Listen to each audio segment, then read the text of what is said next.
Mornings in Paul's home were colder than the weather outside, and Tracy felt it with every breath she took. She sat alone at the kitchen counter, stirring her coffee absent-mindedly while Paul scrolled through his phone, barely sparing her a glance. She wore a soft blue house dress, one he used to say brought out the warmth in her skin. But now it was as if he didn't even notice her existence. "You're heading out early?" Tracy asked quietly, her voice almost hesitant. Paul didn't look up. "Work's busy," he mumbled, grabbing his keys with an impatient clatter. Tracy watched him move, feeling like a stranger in her own home, wondering how love could wither so silently. She pressed her palm against her chest, trying to steady the ache there, pretending not to notice the way Paul's phone buzzed repeatedly. The name Cindy, flashing once too often. Something inside her was breaking, slowly, methodically, but she wore her best armor. A smile no one could see through. She told herself it was just a rough patch. She told herself he would come back to her. But deep down, a small voice whispered that some cracks never heal, they only grow wider.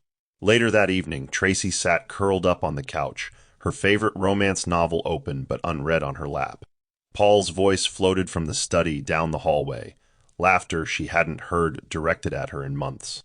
As she strained to hear, bits of conversation trickled out, light teasing, flirtatious chuckles, the kind of intimacy that once belonged to them. Her heart twisted painfully. She stood up, walking quietly toward the door, but before she could knock, she froze at the sound of Paul's voice. "Yeah, don't worry. She'll come to the reunion," he was saying. "I want everyone to see what I traded up for." Tracy's breath caught. She backed away slowly, her vision blurring. He wasn't just ignoring her, he was plotting to humiliate her. Tears burned her eyes, but she wiped them away fiercely. She wouldn't cry for a man who didn't see her worth. She wouldn't break, not yet. In that moment, standing in the dim hallway of a home that no longer felt hers, Tracy made a silent vow to herself. Whatever storm was coming, she would survive it. Quietly, gracefully, she would endure. And when the time came, she would rise. Cindy leaned against the edge of Paul's mahogany desk, her crimson lips curved into a smirk as she scrolled through pictures on her phone.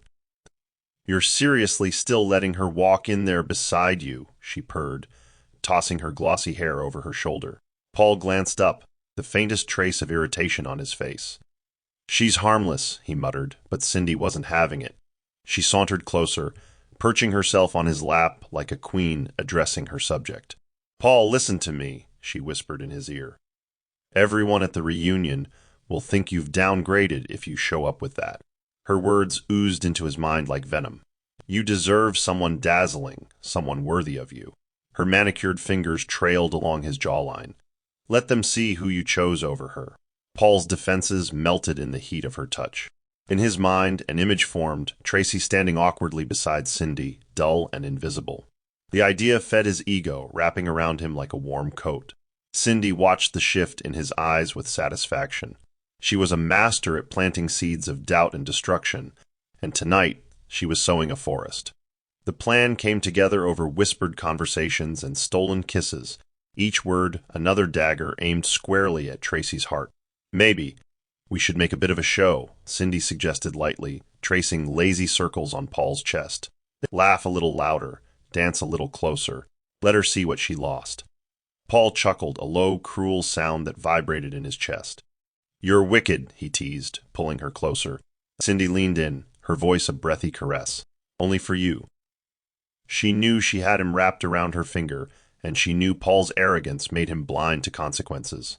Their laughter filled the room, a sharp contrast to the silence that hung heavy where Tracy sat downstairs, unaware of the stage being set. Every time Cindy whispered another suggestion, Paul felt more powerful, more justified. Tracy, in his mind, was the forgotten page in a book he had long closed. Cindy fed his fantasy until it grew monstrous, until Paul could no longer see the woman who once waited patiently at their doorstep in the rain, believing he would open the door. Now all he saw was a chance, a cruel, fleeting chance, to feel superior again. Paul waited until dinner time, choosing the moment when Tracy's defenses would be lowest. She sat across the table, gently stirring her bowl of soup, wearing a look of habitual politeness. He watched her for a moment, then leaned back casually in his chair. "Hey, Trace," he said, his voice feigning warmth. "There's a reunion this Saturday. Thought we could go together. You know, show face." Tracy looked up, startled by the unexpected invitation. A small, hopeful smile tugged at her lips before she quickly masked it. "You want me to come with you?" she asked carefully. Paul shrugged nonchalantly, stabbing a piece of meat with his fork. "Yeah, everyone will be there. Good food. Catch up with old friends. Could be fun." He didn't meet her eyes, busying himself with his plate.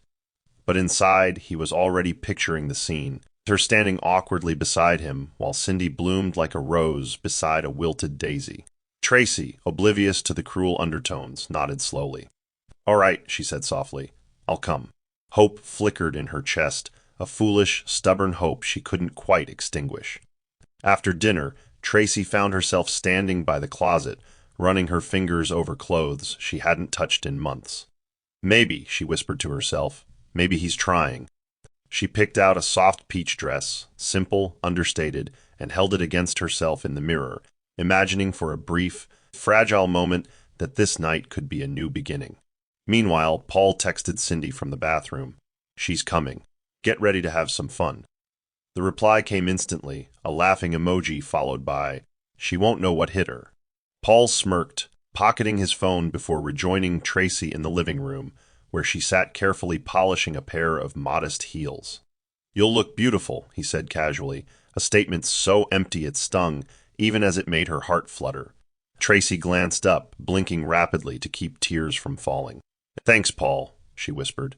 In her mind, she painted over the cracks with bright colors, pretending that maybe, just maybe, this was her chance to be seen again. But Paul wasn't offering a hand. He was handing her a loaded gun with no warning of the wound it would cause. The days leading up to the reunion were filled with preparations, but not the kind Tracy imagined. Paul and Cindy met secretly at a downtown cafe, laughing over lattes as they mapped out every painful moment. "You'll introduce me as your real partner," Cindy purred, stirring her coffee with a silver spoon. "And I'll make sure everyone knows Tracy's just tagging along out of pity." Paul leaned back, arms crossed, a cruel smile tugging at the corners of his mouth. "She won't even see it coming," he said smugly. Cindy giggled, tapping her manicured nails on the table. "Exactly. And when they see how radiant we look together." She trailed off, letting the image hang between them like a twisted dream. Paul nodded. "It'll be a night to remember." Their laughter mingled with the clink of cups and the hum of oblivious patrons, a sharp, ugly sound beneath the cafe's soft music. Every word they exchanged was another step in a dance of betrayal, choreographed with precision and venom. Meanwhile, Tracy spent her evenings meticulously ironing her chosen dress, smoothing every wrinkle with trembling hands. She applied a homemade face mask, hoping the tiredness in her eyes would fade by Saturday. "Maybe Paul will see me again," she thought, pressing a hand to her chest where hope still stubbornly bloomed. She hadn't told anyone about the reunion, wanting to believe it would be a quiet, healing night. In the quiet of her bedroom, she rehearsed small smiles and light conversations, reminding herself how to blend into a crowd without disappearing completely. She didn't see the trap being laid before her feet. She didn't hear the whispers, the mocking laughter that would greet her. All she carried was her fragile faith that somehow, she still mattered to the man she once called her world. In her innocence, she polished her shoes a second time, checking herself in the mirror. "You're enough, Tracy," she whispered, offering herself the comfort Paul no longer did. "You're enough." The night before the reunion, Tracy stood at the window of the bedroom she used to share with Paul, staring into the darkness beyond. The wind rattled the trees, and somewhere in the distance, a siren wailed, but inside their home, the silence was crushing. She ran her fingers along the edge of the dresser, touching old framed photographs. Birthdays, anniversaries, fleeting smiles from a different lifetime. A lump formed in her throat as she lifted one of the frames, their wedding photo, and studied the woman she used to be. Full of hope, full of life. She pressed the frame to her chest for a moment, breathing in the memories, before quietly setting it face down. Somewhere along the way, Paul had stopped seeing her. Somewhere along the way, he had stopped loving her. Yet, foolishly, Tracy had continued believing if she just held on tighter, he might remember who she was. Tomorrow, she whispered to herself, I'll remind him. Not with anger, not with tears. Just by being the woman he had forgotten how to love. She reached for the simple silver necklace Paul had once given her, slipping it around her neck like fragile armor. Downstairs, Paul was sprawled across the sofa, laughing into his phone, oblivious to the ache pulsing through the house. Yeah, bro, just wait till you see her. She's a shadow of herself, he said, his voice low and mocking. Cindy's gonna shine beside her like a damn spotlight. Tracy heard the muted chuckle and clenched her hands into fists, willing herself not to cry. Instead, she tiptoed back upstairs, each step heavier than the last.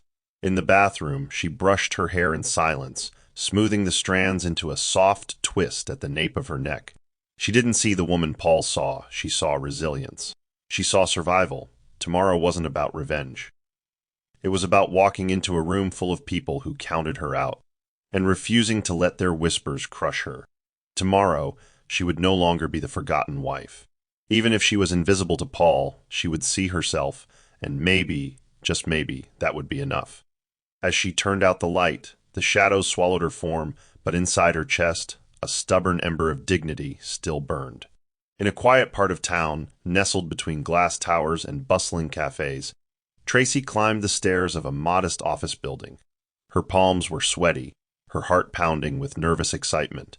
She adjusted the strap of her purse and hesitated in front of the polished oak door before pushing it open. Kenneth looked up from his desk the moment she entered, his expression softening instantly.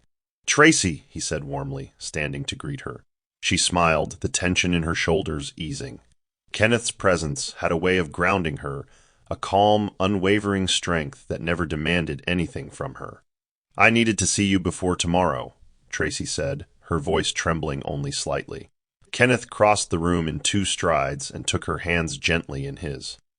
"You don't owe them anything," he said quietly. "You don't have to prove a thing." Tracy shook her head. "I know, but I have to face it. For myself." Kenneth studied her, pride flickering in his deep-set eyes. "Then you won't do it alone," he promised. They sat together by the wide window, the city lights stretching into the horizon. Tracy leaned into Kenneth's steady presence, feeling the strength she had been denied for so long.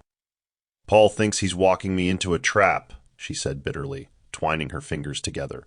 Kenneth's jaw tightened. "Let him think that," he replied. "It'll make it all the sweeter when he realizes you're far beyond his reach." Tracy smiled faintly. "You're not coming tomorrow," she said more as a question than a statement. Kenneth chuckled lowly. "You said you wanted to handle this your way. I'll be there, but only if you want me visible." Tracy's eyes shimmered with emotion. "Stay hidden," she whispered. "Let me show him," without saying a word. Kenneth lifted her hand to his lips, brushing a kiss across her knuckles. "You're the strongest woman I've ever known, Tracy," he murmured. "No matter what happens, remember, you are not defined by their cruelty." Tracy blinked back tears, nodding silently. For the first time in months, she didn't feel small. She felt seen, cherished, and tomorrow she'd carry that unseen strength like a crown. The memory of their wedding was tucked safely within Tracy's heart, a quiet treasure few knew about. It had been a crisp autumn morning, the kind where the sun kissed the earth, but the wind kept it honest. She had worn a simple white dress, no frills, no crowd, just a soft silk gown that fluttered around her ankles. Kenneth had waited for her under a sprawling oak tree in the garden of a small country inn, dressed not in a tuxedo, but in a dark tailored suit that made his eyes seem even warmer.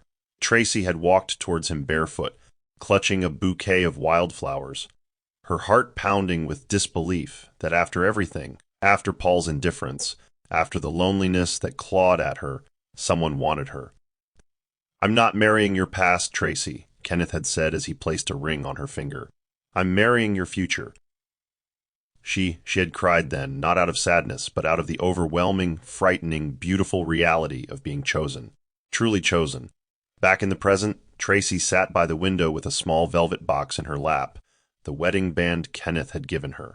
She turned it over between her fingers, a bittersweet smile playing at her lips. It was not flashy or heavy with gemstones. It was simple, elegant, full of meaning, just like the love they shared. They had agreed to keep their marriage quiet until Tracy felt ready to let go of her old life fully. She hadn't wanted her new beginning overshadowed by whispers of scandal or pity. Kenneth had understood without question. He had never pushed, never demanded she hurry her healing. As she looked at the golden band now, Tracy thought about the reunion and the cruel trap being set for her. They didn't know the woman walking into that hall wasn't the battered soul they had left behind. They didn't know she was no longer alone. With a deep breath, Tracy slipped the ring back into its box and tucked it into her purse. It wasn't time to reveal that part yet. Tomorrow was about standing tall, not for them, but for herself. The next morning, Kenneth stood in the kitchen of their private penthouse, brewing coffee the way Tracy liked, a soft blend with a hint of vanilla.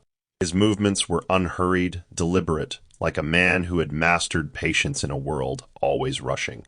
When Tracy entered, barefoot and in one of his oversized shirts, he simply smiled and handed her a cup without saying a word. She accepted it with both hands, drawing warmth from more than just the coffee. "You don't have to do this," she said softly, her eyes searching his. Kenneth leaned against the counter, arms folded, watching her with a gaze that never wavered. "I know," he replied simply, "but I want to. I want to remind you, every moment, that you're not walking into that room alone." Tracy sipped her coffee, letting the rich flavor anchor her fraying nerves. "Even if they laugh?" she asked quietly. Kenneth's eyes darkened, but his voice remained steady. "Especially if they laugh," he said. "Their ignorance doesn't diminish your worth. It exposes theirs." Later, as Tracy packed her simple jewelry and chosen dress into a small garment bag, Kenneth came up behind her, resting his hands lightly on her shoulders. "You have nothing to prove," he said again, his voice a low reassurance against the rising tide of doubt she tried so hard to contain. She closed her eyes for a moment, feeling his certainty seep into her skin like sunlight. "I know," she whispered, though her heart still trembled. Kenneth turned her gently to face him, his thumb brushing over her cheekbone. "Let them see a woman they couldn't destroy," he said. "Let them regret ever underestimating you." Tracy swallowed the lump in her throat. "You really believe in me that much?" Kenneth smiled, that rare, breathtaking smile he saved only for her. "I believe in you more than you believe in yourself. But that's all right. Until you do, I'll believe enough for both of us." Tracy laughed, a sound that was half sob, half relief, and buried her face in his chest. In that quiet, unbreakable embrace, she found her answer. She wasn't walking into a war to fight. She was walking into a room already victorious. They just didn't know it yet. Tracy stood before the full-length mirror, slipping into the dress she had chosen with trembling hands. It wasn't a grand gown dripping with diamonds or stitched with designer labels. It was a soft dove-gray piece, hugging her body in just the right places without shouting for attention. The neckline was simple, the hemline modest, but the way it floated around her ankles made her feel ethereal, untouchable. She ran her fingers lightly across the fabric, letting its softness remind her that strength didn't always roar. Sometimes it whispered. Kenneth leaned against the doorway, watching her silently. "You're beautiful," he said, reverence lacing every syllable. Tracy turned toward him, smoothing down the sides of the dress. "It's plain," she said with a small, almost self-conscious shrug. Kenneth shook his head. "No, Trace. It's perfect. You don't need glitter to outshine them. You already do." His words settled over her like a protective veil, calming the storm brewing in her chest. Tracy turned back to the mirror, her reflection meeting her gaze with surprising steadiness. She pinned her hair into a low, loose bun, letting a few soft strands frame her face. She chose a single pair of pearl earrings, a quiet nod to her mother's elegance, and slipped her feet into simple nude heels. No flashy designer bag, no screaming labels. Just herself, refined, understated, and utterly unbreakable. Kenneth stepped forward, holding a thin silver bracelet between his fingers. "May I?" he asked. Tracy nodded, lifting her wrist. He clasped it gently around her arm, his fingers lingering for a moment longer than necessary. "This isn't for them," he said, his voice a tender murmur only she could hear. "It's for you." Tracy felt tears prick the back of her eyes, but she blinked them away fiercely. Tonight wasn't about proving anything. It was about reclaiming the pieces of herself that had been chipped away by years of indifference. She smiled, a real, luminous smile, and whispered, "Thank you, Kenneth." In her reflection, she saw not a forgotten wife, not a discarded memory, but a woman who had survived the storm, and still stood tall. Cindy lounged across a plush chair at the salon, flipping through magazines while a stylist curled her long hair into cascading waves. She smirked at her reflection, admiring the sharp cut of her red cocktail dress that hung on the nearby rack. "He won't even look at her," she said aloud, tossing the magazine aside. "He's going to realize the second we walk in," he upgraded. The stylist gave a polite, non-committal laugh, clearly used to overhearing vain clients. Cindy checked her phone, scrolling through pictures of Paul in his tailored suit, herself draped on his arm like a trophy. "Poor Tracy," she said in mock sympathy, pouting at the mirror, showing up looking like some charity case. She imagined the shocked looks on their classmates' faces, the whispers, the stifled laughter. It gave her a heady rush of satisfaction. She was ready to show the world that Paul had chosen better, smarter, prettier. That evening, in a flurry of expensive perfume and designer heels, Cindy posed beside Paul for a quick photo before they left. "You ready to steal the show, baby?" she teased, slipping her arm through his. Paul grinned, adjusting his cufflinks. "Tracy won't know what hit her," he said with a chuckle. In the car, Cindy rehearsed her smiles, practiced the tilt of her chin, the way she'd subtly flaunt the bracelet Paul had bought her, a piece that sparkled far more ostentatiously than the simple jewelry she imagined Tracy would wear. "When we walk in," Cindy instructed smoothly, "make sure you introduce me first. I want everyone to see who the real woman in your life is." Paul nodded distractedly, texting one of his old college friends. Cindy glanced at him and, for a fleeting moment, felt a sliver of unease, the casual way he treated loyalty, the ease with which he discarded.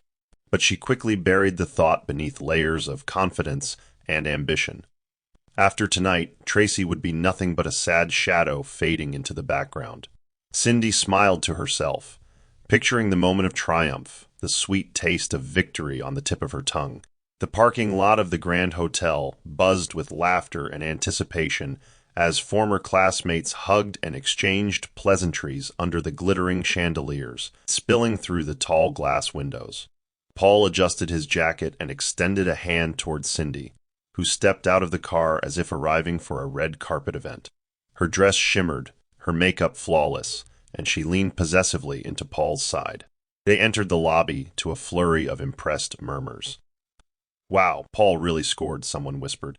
Cindy's smile widened. Across the room, heads turned, eager to catch sight of the old couple they remembered, but not in the way Cindy imagined. Moments later, Tracy stepped through the entrance, her simple gray gown flowing softly around her, her posture serene. She didn't need the flash of sequins or the jangle of jewelry to command attention. A hush fell over the room as Tracy's elegance cut through the noise like a whisper through a storm. She didn't scan the room looking for approval. She simply walked forward, her head high, as if she owned the ground she walked on. Paul barely concealed his sneer. "There she is," he muttered under his breath to Cindy. Cindy squeezed his arm and giggled, but her laughter wavered as she noticed the curious expressions around the room. Instead of snickers or pointed fingers, there was an odd stillness, eyes following Tracy not with ridicule, but with awe. Tracy made her way to a quiet corner, her steps unhurried, acknowledging a few old classmates with polite smiles. She knew what was happening. She could feel the subtle shift in the air. They had expected a ghost of a woman, beaten down, desperate. Instead, she gave them grace and dignity. As she stood by the refreshment table, a few women approached hesitantly, offering guarded compliments. "You look different, Tracy," one murmured. "Beautiful," another added under her breath. Tracy simply smiled, the corners of her eyes soft. She didn't need to explain where she'd been, what she'd endured. Her presence spoke louder than any words. And though Paul and Cindy whispered feverishly between themselves, plotting how to turn the tide, Tracy had already won a silent victory, one they hadn't even realized was unfolding. It started small, a ripple barely noticeable at first. A couple near the bar leaned in, whispering behind raised glasses. The group by the stage exchanged glances before murmuring among themselves. One by one, old classmates who hadn't seen Tracy in years found themselves caught off guard by the quiet power she carried. She wasn't the timid, shrinking woman many remembered. There was a strength in her posture, a peace in her smile that couldn't be faked. "I heard she's doing really well now," a woman in a navy blue dress whispered to her husband. "Better than Paul, that's for sure." Another group huddled near the punch table, speculating about Tracy's life. "She doesn't look like someone struggling," a man muttered, furrowing his brow. "Look at that ring on her finger. That's not cheap." His friend nodded thoughtfully. The murmurs traveled like wildfire, spreading doubt, curiosity, and grudging admiration. Paul, oblivious to the growing stir, was too busy basking in the early attention he and Cindy received. Cindy, however, caught the shifting undercurrent. She tugged at Paul's sleeve. "They're staring," she hissed under her breath, eyes darting nervously around the room. "Good," Paul said smugly, smoothing down his jacket. "Let them see what they missed out on." But Cindy wasn't so sure anymore. She noticed how women looked at Tracy, not with pity, but with a strange kind of respect. Men, too, glanced at her longer than was necessary, their conversations momentarily stalling when she passed by. Even the event organizer, a respected alumnus named Jordan, made a beeline for Tracy, offering her a warm, deferential greeting. "Tracy," Jordan said warmly, shaking her hand. "It's been far too long. You look incredible." Tracy smiled, sincere but reserved. "Thank you, Jordan. It's good to see everyone again." Paul scowled from a distance, irritation simmering under his skin. Things were not going the way he had imagined. Cindy squeezed his arm tighter, her nails digging in, both of them silently realizing that the woman they thought they'd crushed had somehow risen far above their reach. Desperation brewed in Cindy's chest as she watched Tracy move through the room, collecting glances and hushed admiration without even trying. She couldn't allow this narrative to settle. It was supposed to be her night. With a sugary smile pasted on her face, Cindy tugged Paul along toward the small gathering where Tracy stood. "Oh my gosh, Tracy!" Cindy gushed loudly, drawing attention. "You made it." The falseness in her tone was so thick it practically oozed onto the marble floor. Tracy turned slowly, her smile polite but cautious. "Hello, Cindy," she said softly, giving nothing away. Cindy pressed on, undeterred. "It's so good to see you," she said, looping her arm through Paul's and leaning her head on his shoulder dramatically. "We were just talking about how brave you are for coming tonight. You know, after everything." Her voice dropped into a sickly sweet tone that barely concealed the venom. A few people nearby pretended not to listen, but their ears were tuned in, catching every syllable. Tracy's heart hammered against her ribs, but she kept her face serene. She tilted her head slightly, her voice steady as she replied, "Life has a way of teaching you resilience, Cindy." Cindy blinked, momentarily thrown off by Tracy's calmness. Paul, emboldened by Cindy's jab, chuckled under his breath. "Well, I guess not everyone gets a fairy tale ending, huh?" he said loudly enough for several nearby guests to hear. A few awkward laughs escaped, but the tension was palpable. Tracy smiled gently, her eyes glinting with something unreadable. "True," she said, sipping her drink slowly. "But sometimes, what looks like an ending is just the beginning of something far more beautiful."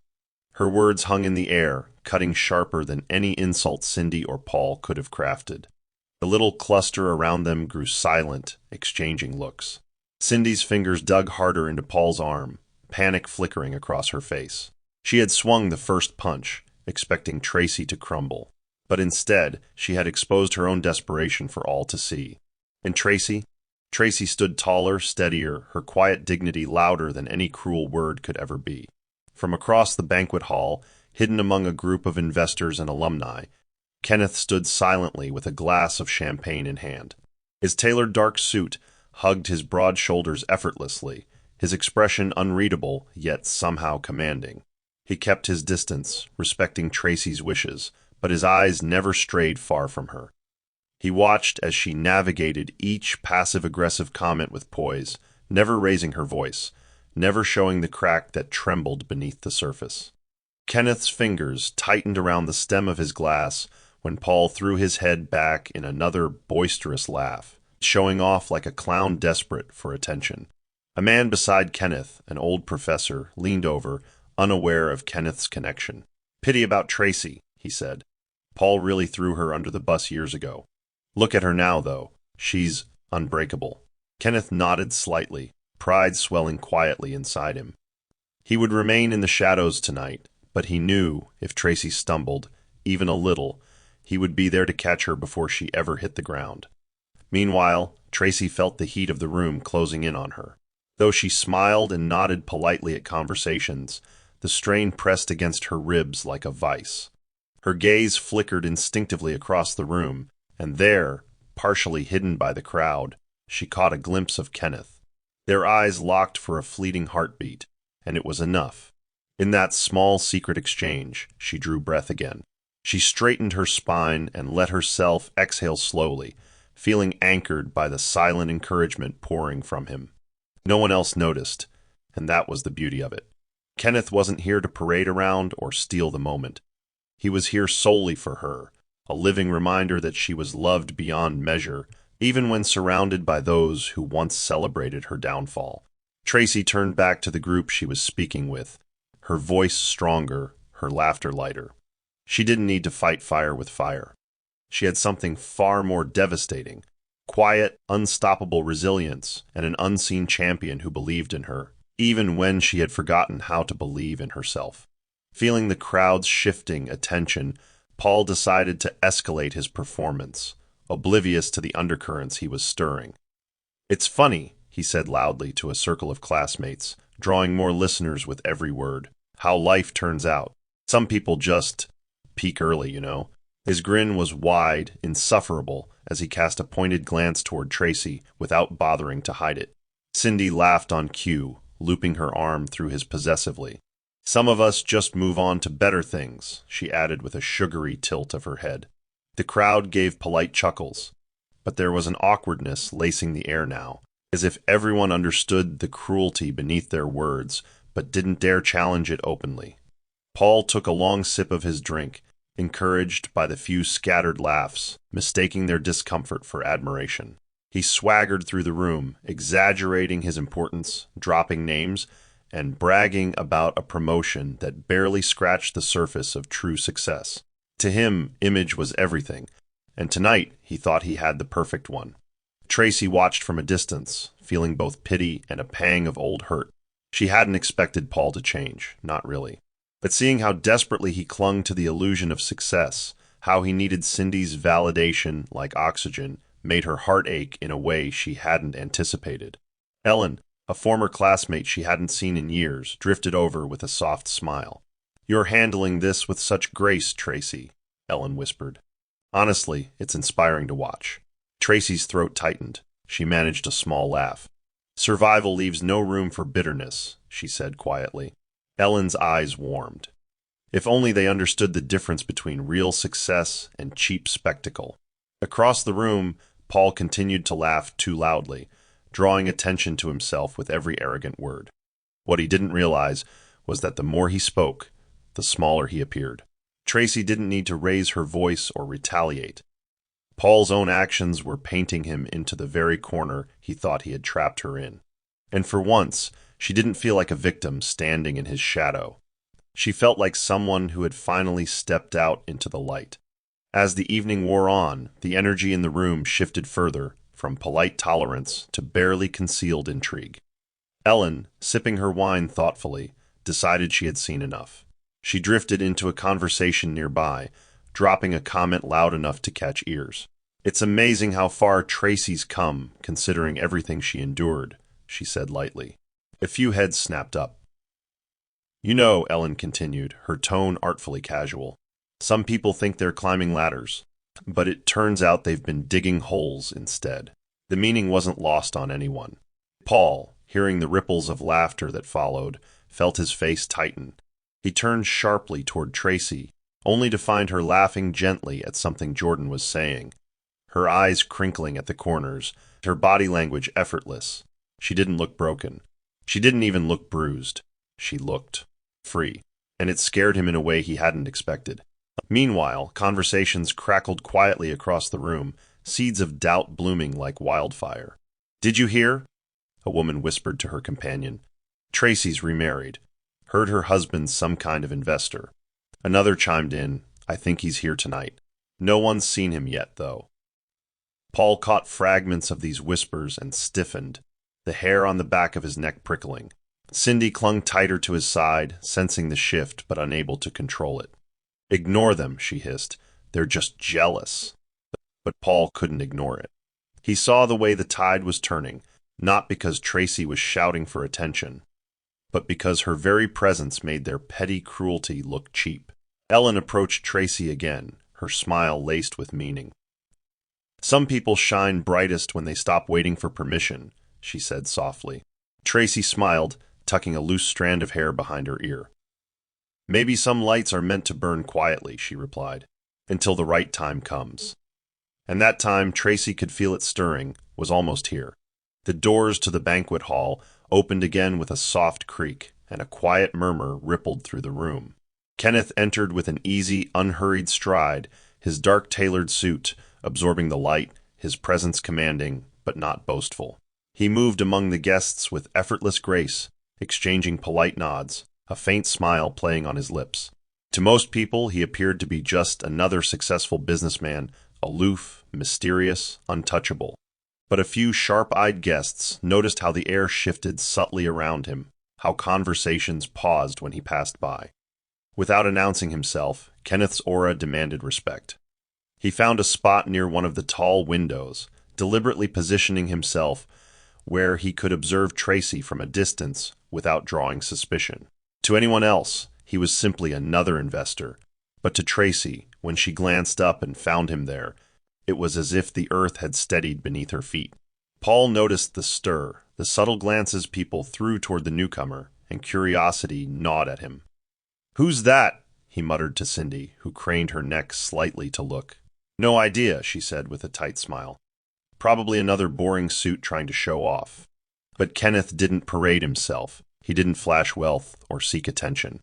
Instead, it was his restraint, his composed silence, that pulled eyes toward him like gravity. As people whispered guesses about his identity, Tracy moved easily through the crowd, exchanging quiet greetings, her confidence no longer just a shield, but a natural part of her presence. She caught Kenneth's eye briefly, and the faintest tilt of his head told her everything she needed to know. "I'm here. I've got you." Tracy smiled softly to herself, her heart calming despite the mounting tension in the room.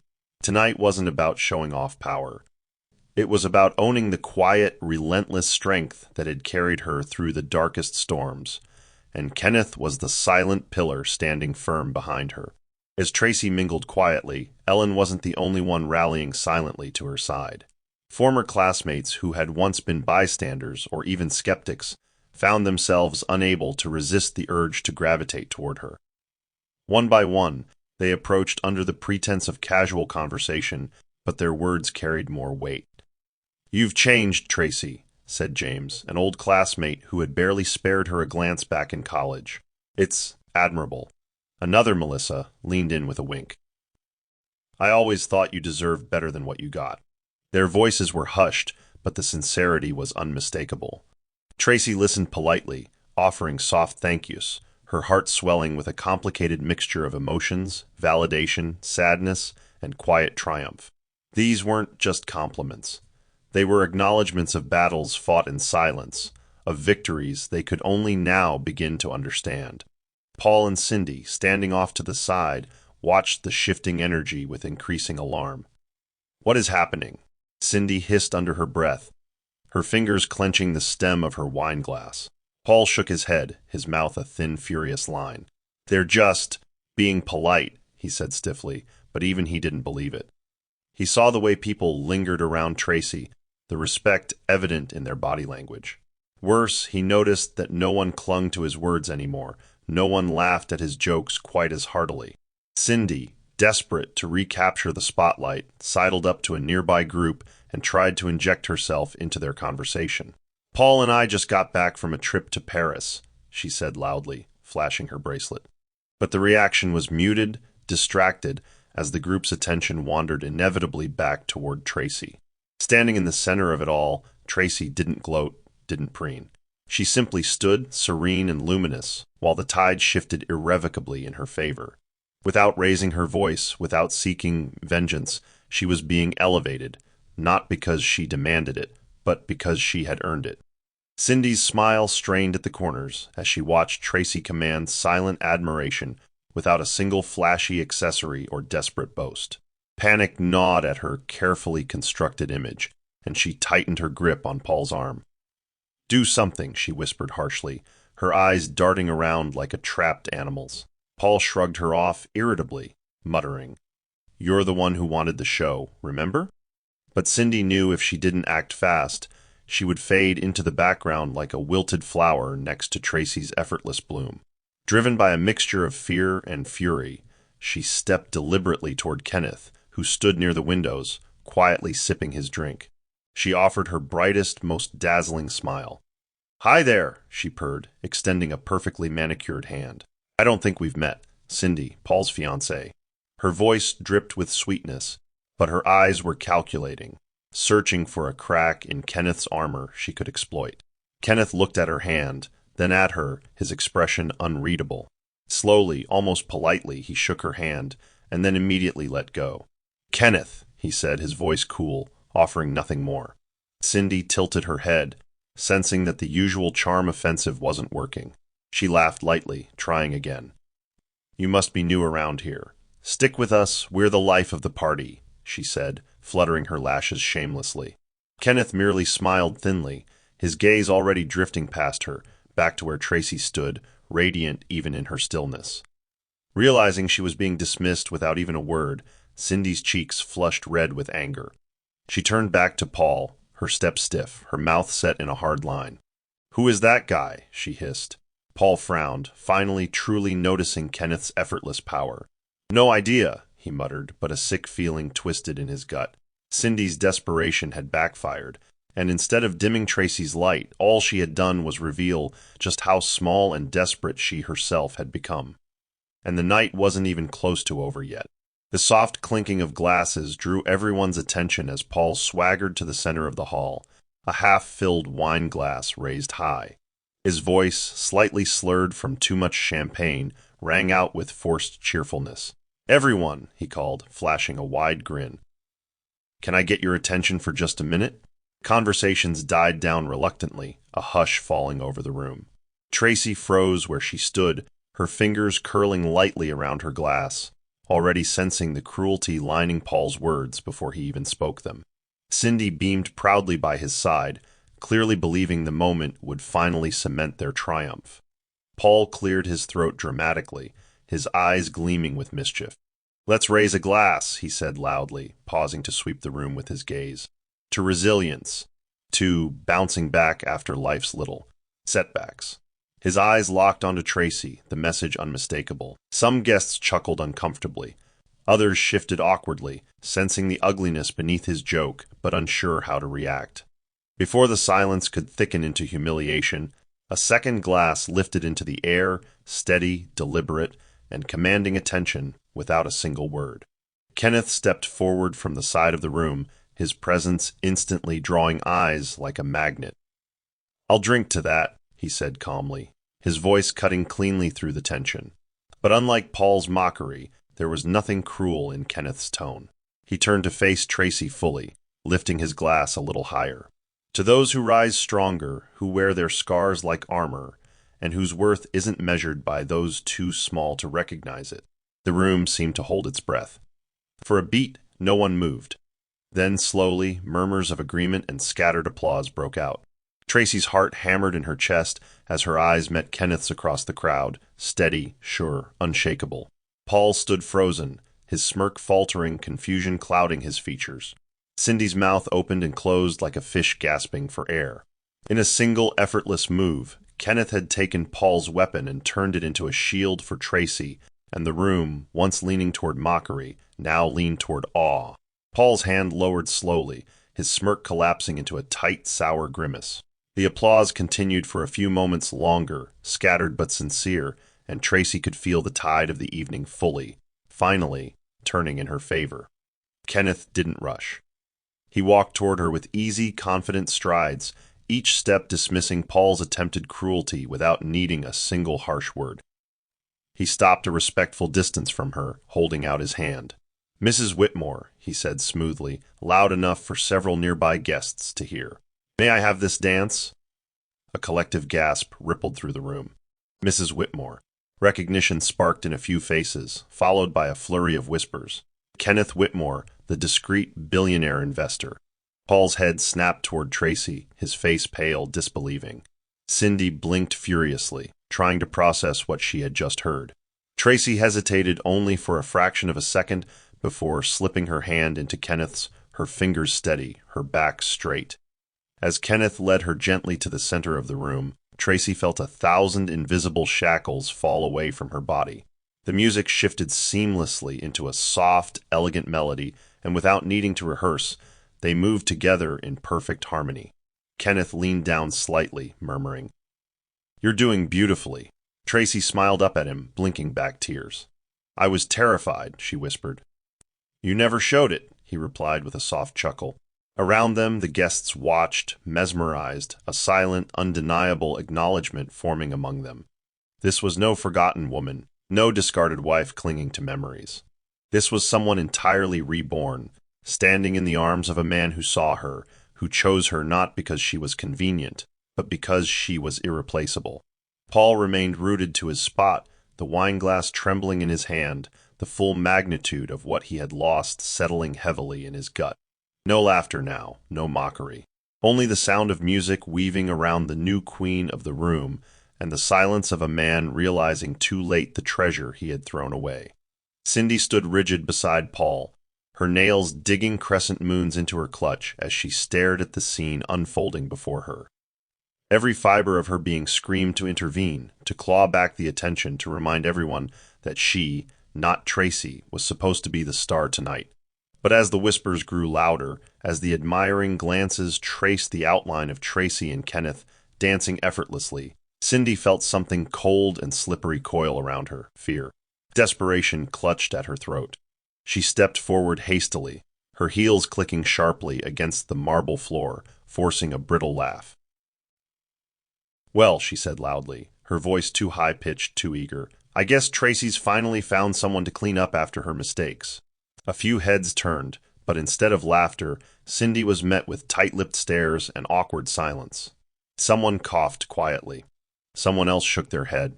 Her words hung in the air, ugly and shrill against the elegance of the moment. Kenneth barely spared Cindy a glance, his attention wholly devoted to Tracy. But others were not so kind. Ellen, standing nearby, lifted a single arched brow and said coolly, "Funny. It seems like she's the one everyone wishes they were tonight." Cindy's mouth opened in shock, but Ellen was already turning away, dismissing her with elegant finality. The color drained from Cindy's face as she realized the truth clawing at her. She hadn't won. No matter how flashy her dress, no matter how many boasts she tossed into conversations, she had been invisible tonight, overshadowed by the very woman she had tried to destroy. In a desperate last attempt, Cindy clutched Paul's arm, hissing under her breath, "Say something! Fix this!" But Paul shook her off roughly, his jaw tight, his pride bleeding out of him in slow, humiliating drips. Cindy stumbled back a step, feeling the room's indifference to her plight like a slap. She had fought so hard to be seen, only to discover that in Tracy's silent, luminous victory, she had rendered herself completely, irrevocably forgotten. Paul stood paralyzed in the middle of the ballroom, as if the floor had been ripped out from under him. Around him, conversations resumed, but this time he wasn't at the center of them. No one glanced his way with admiration. No one sought his approval. The only whispers he caught carried pity or disdain, words like fool and blind, slipping through the air like poisoned darts. Cindy hovered near him, her face a mask of strained smiles, but Paul barely registered her presence. His eyes were glued to Tracy, whose laughter now floated easily, Tracy, who danced effortlessly with a man who radiated everything Paul had pretended to be. He could feel it happening, feel the weight of realization crushing his chest. He hadn't just lost a marriage. He had lost a woman who, without needing revenge or theatrics, had eclipsed him entirely. He swallowed thickly, his throat burning. The people he thought would cheer his new life now barely offered him a second glance. "You okay, man?" Someone, an old college friend, muttered as they passed, but there was no sincerity in the words, only awkwardness. Paul nodded stiffly, unable to form a coherent reply. His hand, still clenching his empty glass, trembled slightly. Cindy hissed beside him, "Don't just stand there looking pathetic." But for the first time, Paul had no snide remark, no arrogance to shield himself with. He saw himself clearly now, desperate, hollow, a man who traded gold for glitter and was only realizing it when it was far too late. Across the room, Tracy caught his gaze for a fleeting second.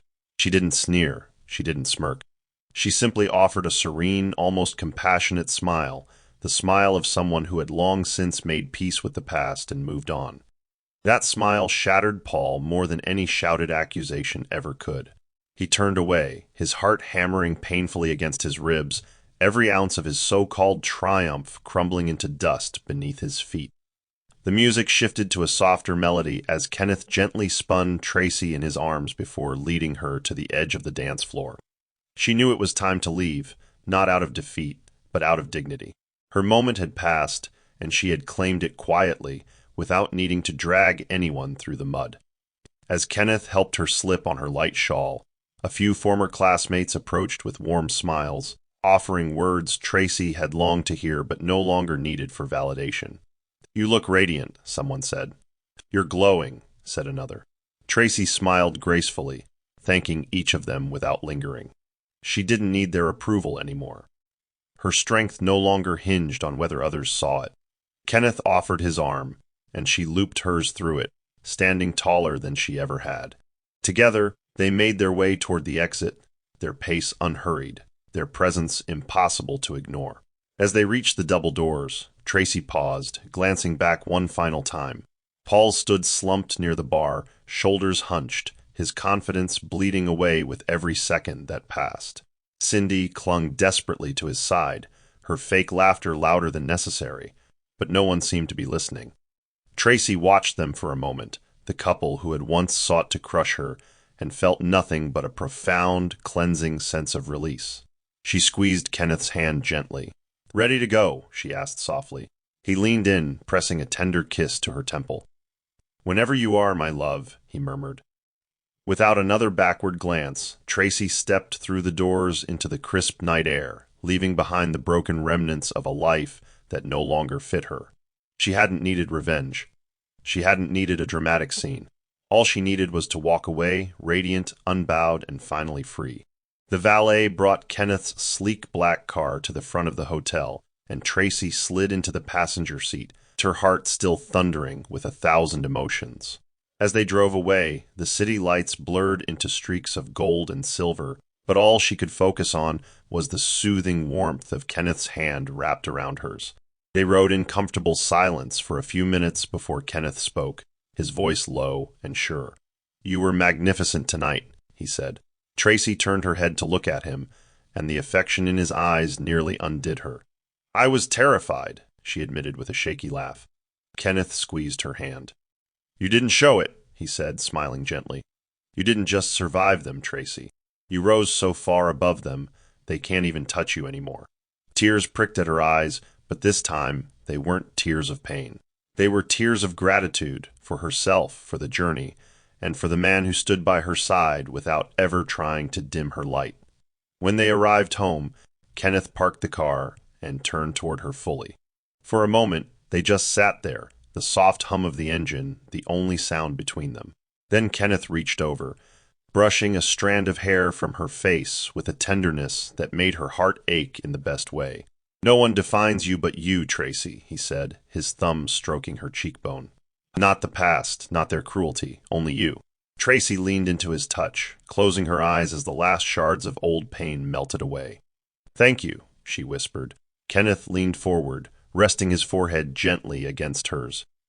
"You don't have to thank me," he murmured. "Loving you is the easiest thing I've ever done." Wrapped in the safety of his embrace, Tracy allowed herself a rare, unguarded moment of peace. She had faced the storm, and she had emerged stronger, loved, and finally, completely whole. Paul stumbled back into his apartment well after midnight, the heavy door slamming behind him with a dull thud that echoed in the empty space. He dropped his keys onto the counter and stared blankly around, the cold, minimalist decor suddenly feeling more like a prison than a home.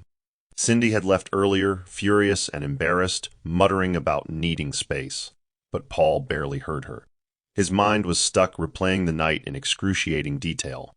Tracy's grace, Kenneth's effortless dominance, the whispers that followed him like a death sentence. For the first time in years, he was truly alone, and the silence pressed against him from all sides.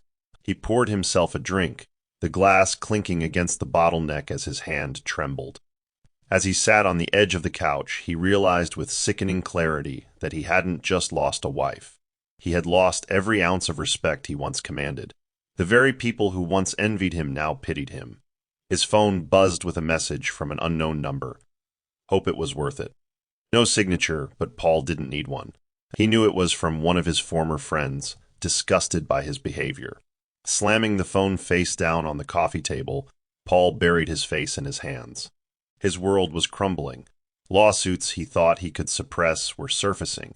Business deals were slipping through his fingers. Colleagues who once greeted him with admiration now offered tight, polite nods and whispered behind his back. Cindy had only been part of the illusion he crafted, an illusion that cracked the moment Tracy walked away, radiant and untouchable. He thought he had upgraded, traded old comfort for new excitement. But excitement faded and comfort, real comfort, never came. What he was left with was the hollow ache of regret, an empty apartment, and a life that tasted of ash. He hadn't just lost Tracy, he had lost himself, and he didn't know how to find his way back. Meanwhile, Cindy's carefully curated image began unraveling faster than she could contain it. After the reunion, word spread like wildfire through their social circles. Whispers of her calculated cruelty, her obsession with overshadowing Tracy, her desperate clinging to Paul's crumbling reputation, all of it bled into the open. Invitations to parties dwindled. Collaborations she'd once boasted about evaporated overnight. She stood in the center of a boutique days later, arguing heatedly with a sales associate about a returned dress when she noticed two women by the window staring at her, not with envy, but with thinly veiled amusement. Cindy flushed scarlet, tossing her platinum hair over her shoulder as she stormed out. In the past, her tantrums had been forgiven, excused under the label of passion. Now they were simply embarrassing spectacles, proof that without Paul's fading clout, she was nothing more than noise. One evening, she dared to show up at a social mixer she hadn't been uninvited from yet, only to find herself ignored. Conversations shifted away when she approached, smiles tightened, shoulders turned subtly but unmistakably.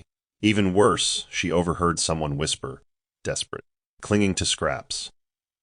Her heart hammered against her ribs as she retreated into a corner, nursing a drink she could barely swallow.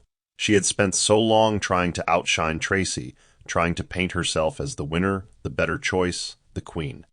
But queens didn't scramble for attention. They didn't measure their worth by the wreckage they caused. Cindy realized, too late, that the crown she fought for was worthless because it had been built on pettiness and spite. And now, stripped of the false glamour, she stood exposed, a hollow, bitter woman whose beauty couldn't hide the ugliness festering beneath. No amount of makeup, designer labels, or whispered lies could mask the truth anymore. She had lost. And worse, no one cared enough to remember she had ever played the game. Sunlight streamed through the tall windows of Kenneth and Tracy's shared home, casting warm golden pools onto the hardwood floors. Tracy sat at the kitchen table, her laptop open before her, reviewing final touches on the business project she had quietly been building behind the scenes. Kenneth leaned against the counter, watching her with quiet pride. "You're incredible, you know that?" he said, crossing the room to kiss the top of her head. Tracy smiled, her heart swelling not with pride, but with quiet contentment. "I just needed time," she said. "Time to find myself again, without the noise." Kenneth pulled up a chair beside her. "You didn't find yourself," he corrected gently. "You were always there. You just stopped hiding." Tracy closed her laptop and reached for his hand. In the quiet spaces they shared, she realized she had blossomed into someone even she hadn't known she could become. Later that afternoon, Tracy walked into her new office, a sleek but modest space downtown, where her small but passionate team awaited her. They greeted her warmly, eyes bright with excitement for the official launch of her consultancy firm. She had taken everything she learned from surviving emotional wars, from navigating betrayal, and woven it into a career built on lifting others up. "No one fights alone," Tracy told her team as they gathered for a quick meeting. "We build differently here, with empathy, with strength." The applause that followed wasn't thunderous, but it was real. Tracy stood at the window afterward, looking out at the city bustling below. She wasn't chasing validation anymore. She wasn't proving anything to anyone. She was simply living fully, fearlessly, on her own terms. The old life had crumbled behind her, and in its place she had built something luminous and lasting, shaped not by bitterness, but by the unshakable truth of who she had always been. The evening breeze was cool as Tracy and Kenneth walked hand in hand along the private garden behind their home, the faint scent of jasmine perfuming the air. Lanterns hung low from the trees, casting soft golden circles onto the stone path. Tracy tilted her head up to look at the stars, a serene smile curving her lips. "It's beautiful," she whispered. Kenneth squeezed her hand gently, his heart pounding with anticipation. They stopped at the center of the garden, where a small table had been set with 2 glasses of champagne. Tracy arched a brow in amusement. "Planning something, Mr. Whitmore?" she teased lightly. Kenneth chuckled, his eyes gleaming under the warm light. "Always," he murmured. Then slowly he knelt before her, pulling a small velvet box from his pocket. Tracy's breath caught in her throat. "Marry me again," Kenneth said softly, his voice steady and full of devotion. "This time not in hiding, not in fear of the past, but because you are the most extraordinary woman I have ever known, and I want the whole world to know you are mine." Tracy's hands flew to her mouth, tears pooling in her eyes.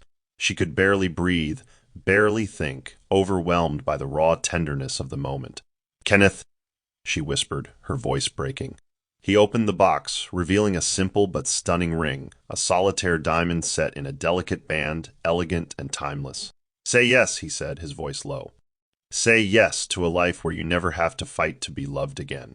Tracy dropped to her knees in front of him, laughing through her tears as she threw her arms around his neck. "Yes," she breathed, 1,000 times yes. Kenneth held her tightly, burying his face in her hair. And in that quiet garden, under the stars without fanfare or witnesses, they promised each other a life built on respect, healing, and an unbreakable love that asked for nothing but their truest selves. Weeks later, Tracy found herself standing at another gathering, but this time it was different. It wasn't a reunion of old classmates or a confrontation of old wounds. It was a small, intimate party Kenneth had thrown for friends and family to celebrate their new chapter. Soft jazz played in the background, laughter floated through the air, and the scent of fresh roses filled the bright sunroom where guests mingled warmly. Tracy wore a soft cream dress that flowed around her like a whisper, her natural beauty shining without effort. Kenneth, never far from her side, introduced her proudly to everyone, not as someone who needed defending, not as someone who had to earn their place, but simply as his beloved wife. "She's the heart of everything good in my life," Kenneth said in a quiet conversation with an old friend, unaware that Tracy overheard. Her heart swelled so much she thought it might burst.